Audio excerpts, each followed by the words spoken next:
नमस्कार दोस्तों, स्वागत है आपका हमारे YouTube चैनल एग्जाम गुरु में। दोस्तों आज मैं आपके लिए एक बहुत ही स्पेशल वीडियो लेकर आया हूं। आप में से बहुत सारे बच्चे एनटीपीसी और ग्रुप डी एग्जाम की तैयारी कर रहे होंगे और आपको पता है कि एनटीपीसी का एग्जाम अब बहुत जल्दी होने वाला है। साथ साथ ग्रुप डी के फॉर्म भी डलना चालू हो गए और इसका एग्जाम भी 2025 में बहुत जल्दी होने वाला है। रेलवे के द्वारा 2025 में बहुत सारी एग्जाम्स ली जाने वाली है, जिसमें टॉप एग्जाम्स है एनटीपीसी और ग्रुप डी। और आज मैं आपके लिए एक ऐसा स्पेशल वीडियो लेकर आया हूं जीके का, जो कि इस प्रकार के क्वेश्चन है कि अक्सर बच्चे ये क्वेश्चंस गलत करते हैं। तो आप इस वीडियो को पूरा जरूर देखिए। मैंने इस वीडियो के अंतर्गत 40 एमसीक्यू लेकर आया हूं। अगर आपने 40 में से 25 प्लस मार्क्स भी आ गए, अगर 25 से अधिक क्वेश्चन के सही जवाब दे दिए कमेंट बॉक्स में, तो ये मान के चलिए कि आपकी तैयारी बहुत अच्छी चल रही है और एनटीपीसी ग्रुप डी एग्जाम में आपके सिलेक्शन होने के बहुत ज्यादा चांस है। तो जो भी बच्चे एनटीपीसी और ग्रुप डी एग्जाम की तैयारी कर रहे हैं, 40 में से कम 25 से अधिक प्रश्नों के जवाब आपको देना है। अगर आपने 25 से अधिक प्रश्नों के जवाब दे दिए तो बहुत ही अच्छी तैयारी चल रही है। कमेंट बॉक्स में आखिरी में ये जरूर बताना है आपको कि आपको 40 में से कितने मार्क्स आए। साथ साथ एनटीपीसी या फिर ग्रुप डी एग्जाम से रिलेटेड आपका कोई भी डाउट है तो आप कमेंट बॉक्स में पूछ सकते हैं, हम आपको तुरंत रिस्पॉन्स करेंगे। चलिए आज का वीडियो स्टार्ट करते हैं। सबसे पहला प्रश्न स्क्रीन पर देखिए, लेकिन वीडियो स्टार्ट करने से पहले प्लीज आपसे रिक्वेस्ट है कि वीडियो को एक लाइक फटाफट कर दीजिएगा। जो नए बच्चे हैं चैनल को सब्सक्राइब करके बेल आइकन दबा लीजिए, जिससे कि आपको लेटेस्ट वीडियो की अपडेट मिलती रहेगी। साथ साथ कमेंट बॉक्स में हर क्वेश्चन का आंसर देने की कोशिश कीजिएगा, पूरा लिखिएगा और आखिरी में जरूर बताइएगा 40 में से आपको कितने नंबर आए, मतलब कितने क्वेश्चंस के आपको सही जवाब पता थे। तो पहला प्रश्न है दोस्तों स्क्रीन पर, मानव नेत्र के दूरदृष्टि दोष को यह भी कहा जाता है। तो जो दूरदृष्टि दोष होता है उसको और किस नाम से जाना जाता है, कमेंट बॉक्स में बताइए फटाफट। देखिए बहुत ही कंफ्यूजिंग क्वेश्चन है सभी और आपको आंसर देना है। तो इसका राइट आंसर दोस्तों हाइपरमेट्रोपिया। मानव नेत्र की जो दूरदृष्टि दोष होता है उसको हाइपरमेट्रोपिया भी कहा जाता है। चलिए दोस्तों नेक्स्ट क्वेश्चन का आंसर सभी बच्चे कमेंट बॉक्स में देंगे। देखिए हिजरी सन की स्थापना किस खलीफा के समय हुई थी? हिजरी सन की स्थापना किस खलीफा के समय हुई थी? तो इसका राइट आंसर दोस्तों ऑप्शन बी उमर। हिजरी सन की स्थापना उमर खलीफा के समय हुई थी, ऑप्शन बी राइट आंसर। चलिए नेक्स्ट क्वेश्चन स्क्रीन पर देखिएगा, समुद्र में डूबी हुई वस्तुओं का पता लगाने हेतु प्रयुक्त उपकरण किस उपकरण से पता लगाया जाता है? अगर समुद्र में कोई वस्तु डूबी है तो देखिए आपको पता होगा दोस्तों सोनार। समुद्र में डूबी वस्तु का पता लगाने के लिए कौन से उपकरण का प्रयोग किया जाता है?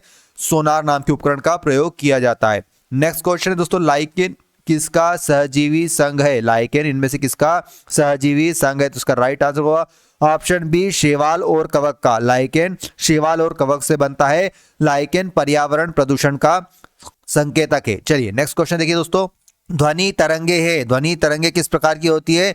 तो ध्वनि तरंगे देखिए दोस्तों अनुदैर्ध्य तरंगों की श्रेणी में आती है। जब तरंग की गति की दिशा माध्यम के कणों की कंपन करने की दिशा में होती है तो इस तरंग को अनुदैर्ध्य तरंग कहते हैं, option A is right answer.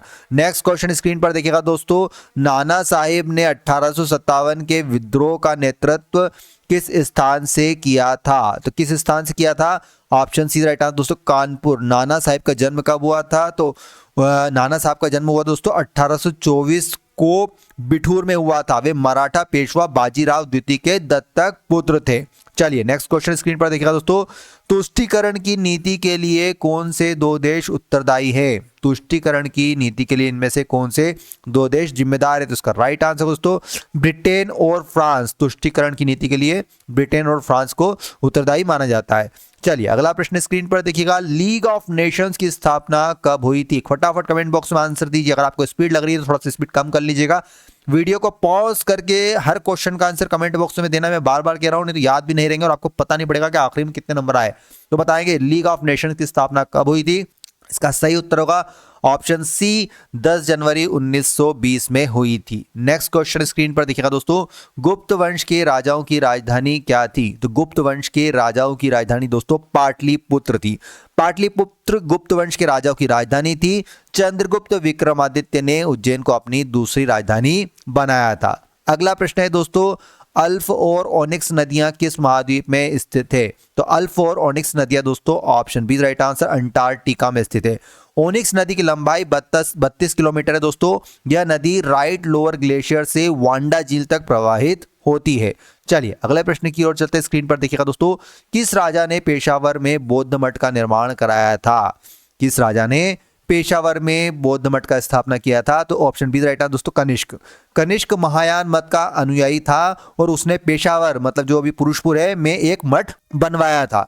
चलिए अगले प्रश्न की ओर चलते हैं। स्क्रीन पर बताएंगे कीलाक्षर लिपि का संबंध किस सभ्यता से है?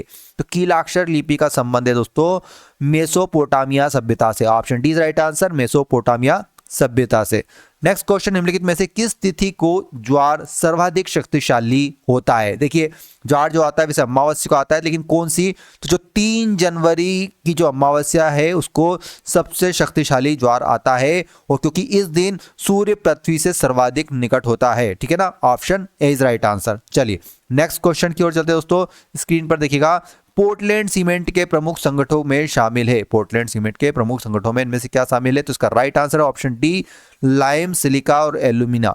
लाइम सिलिका और एल्यूमिना पोर्टलैंड सीमेंट के प्रमुख संगठनों में शामिल है।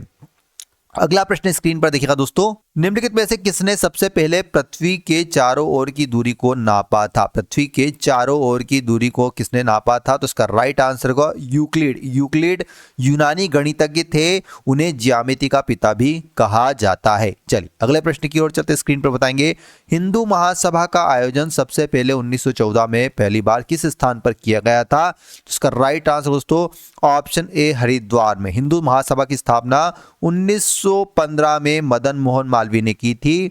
यह संगठन आर्य समाज व अन्य संगठनों के साथ कार्य करता है। तो ऑप्शन ए इसका राइट आंसर हो जाएगा, हरिद्वार में किया गया था। चलिए अगले प्रश्न की ओर चलते हैं, देखेंगे सुदर्शन झील का जीर्णोद्धार किसने कराया? तो सुदर्शन झील का जीर्णोद्धार दोस्तों रुद्रदामन प्रथम ने कराया था। किसने कराया था? रुद्रदामन प्रथम ने। चलिए अगले प्रश्न की ओर चलते हैं। स्क्रीन पर देखिएगा अंतर्राष्ट्रीय प्रकृति संरक्षण संघ का मुख्यालय कहां पर स्थित है? तो अंतर्राष्ट्रीय प्रकृति संरक्षण संघ की स्थापना भी पूछी जाती है, तो स्थापना को याद रखिएगा 5 अक्टूबर 1948 में की गई थी। और इसका मुख्यालय कहां पर है? तो इसका मुख्यालय दोस्तों जेनेवा में। जेनेवा कहां पर है?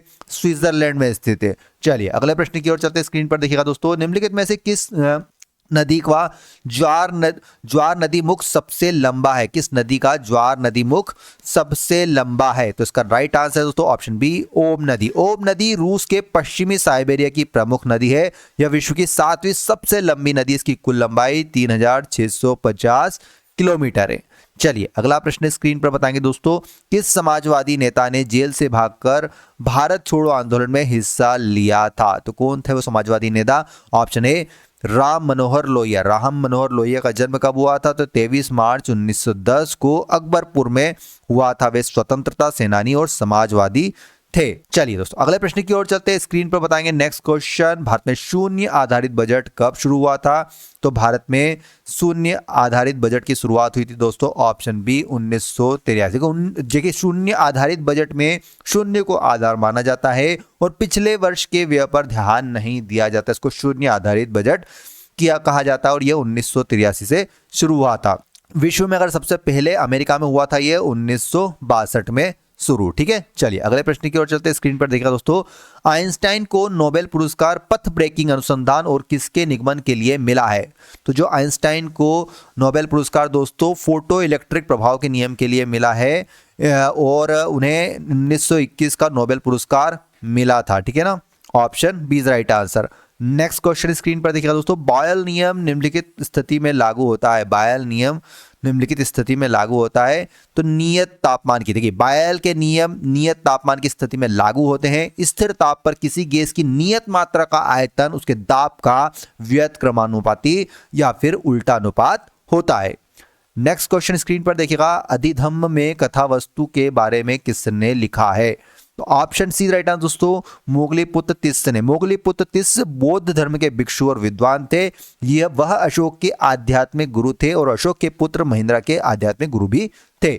चलिए अगले प्रश्न की ओर चलते हैं दोस्तों, राजा ब्राह्मणों को छोड़कर सबका स्वामी ये विचार किसके थे? तो ये दोस्तों option B right answer Gautam. देखिए राजा ब्राह्मणों को छोड़कर सबका स्वामी है यह विचार गौतम बुद्ध के थे। यह विचार गौतम धर्मसूत्र का था। गौतम धर्मसूत्र की रचना गौतम ऋषि ने की थी। गौतम धर्मसूत्र हिंदू धर्म के 4 धर्मसूत्रों में से सबसे पुराना प्रामाणिक और श्रेष्ठ धर्मसूत्र है। नेक्स्ट क्वेश्चन स्क्रीन पर देखिएगा दोस्तों, उज्जैनी किस महाजनपद की राजधानी थी? तो उज्जैनी दोस्तों आपके अवंती, उज्जैनी अवंती महाजनपद की राजधानी थी, जो कहां पर स्थित है? आज के मालवा में स्थित है। नेक्स्ट क्वेश्चन है दोस्तों, 11वां मौलिक कर्तव्य कौन से संविधान संशोधन के बाद जोड़ा गया था? तो जो 11वां मौलिक कर्तव्य दोस्तों वो आपके 86वें संविधान संशोधन जो कि 2002 में हुआ था उसके अंतर्गत जोड़ा गया था। चलिए दोस्तों अगले प्रश्न की ओर चलते हैं। स्क्रीन पर देखिएगा, निम्नलिखित में से किस वंश की पहचान केवल सिक्कों के आधार पर हुई है? तो इसका राइट आंसर दोस्तों ऑप्शन डी कुषाण। कोई अभिलेख न होने के कारण कुषाण वंश की जानकारी केवल सिक्कों के आधार पर हमको मिलती है। नेक्स्ट क्वेश्चन स्क्रीन पर, भारतीय शास्त्रीय संगीत में ख्याल और तराना के संस्थापक कौन माने जाते हैं? तो देखिए ख्याल और तराना के संस्थापक दोस्तों अमीर खुसरो। अमीर खुसरो क्या थे? एक प्रसिद्ध कवि थे। उनका जन्म कासगंज जिले के पटियाली में हुआ था। उन्होंने भारतीय शास्त्रीय संगीत में अरबी और फारसी का समावेश किया था। उन्हें ख्याल और तराना का संस्थापक माना जाता है। ऑप्शन सी राइट आंसर, अमीर खुसरो। नेक्स्ट क्वेश्चन स्क्रीन पर देखिए दोस्तों, गेड्रोसिया किस प्राचीन स्थान को कहा जाता था? तो देखिए दोस्तों गेड्रोसिया अलेक्जेंडर के समय बलूचिस्तान को कहा जाता था। तो option D right answer, Alexander के समय बलूचिस्तान को कहा जाता था। नेक्स्ट क्वेश्चन स्क्रीन पर, मौर्य वंश का अंतिम राजा कौन था? तो मौर्य वंश का अंतिम राजा बृहदत्त। मौर्य वंश का अंतिम राजा बृहदत्त था, जिसे उसके सेनापति पुष्यमित्र शंगु ने मारकर शुंग वंश की स्थापना की थी। Option A right answer, Brihadatta. Next question है, पानी के फर्न अजोला और साइनोबैक्टीरियम अन्नाबेना के बीच संबंध है। देखिए तो पानी के फर्न अजोला और साइनोबैक्टीरियम अन्नाबेना परस्पर सहजीवी होते हैं दोस्तों। ये दोस्तों परस्पर सहजीवी होते हैं। तो ऑप्शन ए राइट आंसर, इनके बीच सहजीवी वाला संबंध है। नेक्स्ट क्वेश्चन स्क्रीन पर, निम्नलिखित में से कौन सी पर्वत श्रृंखला यूरोप में स्थित नहीं है?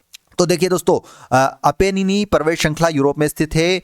पायरनीज पर्वत श्रृंखला ये भी यूरोप में स्थित है।